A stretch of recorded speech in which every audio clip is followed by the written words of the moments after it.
Hey, what's going on? This is Ron with MenchacaChannel, inspiration, motivation, and kingdom principles. In this video, we're going to be talking about 5 ways to deal with the lost loved one. Now, I don't know about you, but I've done way too many funerals in my time. And guess what? No one wants to experience that. But let me tell you, there are ways that we can cope with it. You know how I know? Because I'm ready. You're ready. Let's do this thing.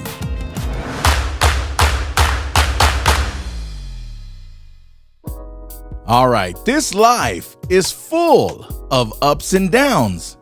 And so we know how to deal with the good, but sometimes we may have trouble in dealing with the bad.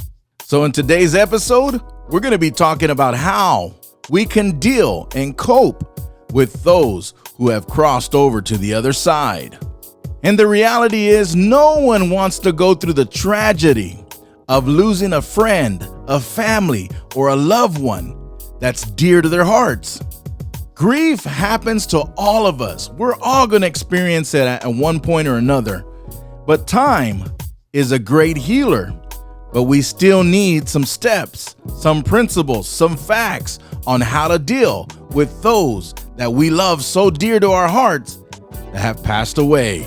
So let's quickly jump into the 5 ways to deal with the lost loved one. Number 1, join in rituals. Memorial services and funeral services and other traditions help you get through the first few days and honors the person who died. Just being in the presence of other people who knew your loved one who passed is very comforting. Hey, I remember growing up and my dad never wanted to be part of any memorial services or any funeral service. He just disliked them, even when family members passed away. And he would say, you are born, then you live, and then you die.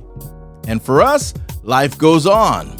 But I'm telling you today that it is healthy for you to cry with those who cry, mourn with those who mourn.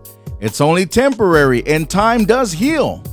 Number 2, let your emotions be expressed and released. Don't stop yourself from having a good cry. If you feel one coming on, express yourself in that manner. Sooner or later, your emotions have to be expressed because life calls for it. Maybe it's a particular song that you heard on the radio that reminded you of the lost loved one, or memories that you have, that you go down a certain road and you did certain things with that individual. I would express what you feel at that moment and not retain it on the inside. It's natural to express your emotions in this regard, as well as over time, it becomes less and less painful, and you will realize that life goes on. Number 3, talk about it when you can. Some people find it helpful to tell stories about their lost loved one or talk about their feelings, while you have others who are feeling awkward talking about their loved ones who have passed. Don't ever feel pressured to talk about it, but you do need to get it out. Maybe in a journal. You need to write down your feelings and emotions and things that will inspire you to get it out of your system. It's very imperative that we do so. Expressing your emotions and thoughts, whether it's verbally or written down in a journal, it's very healthy in your healing process. Number 4, preserve memories.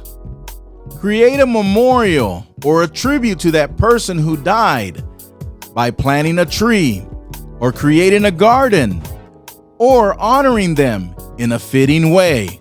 Preserving memories is a good way to express your feelings and emotions at the time. Creating a memory box or even a photo album, whatever you have to do to preserve that memory. Number 5, join a support group. You don't have to be alone with your feelings and your pain. You can speak to your local pastor, to counselors, to friends and family that you trust. It's imperative that we have a support group. It's never easy to lose a loved one, but it's important that we recognize the 5 ways to deal with the lost loved one, because we don't want to end up isolated, bitter, and just mad at God and everyone around us. So remember to turn that tragedy into a celebration of life, and you have your life ahead of you. Speak of good things, of memories and positivity, so that people will understand that they left a legacy here for each and every one of us to enjoy. Hey, thanks for watching this episode of MenchacaChannel, where inspiration, motivation, and kingdom principles is what we do.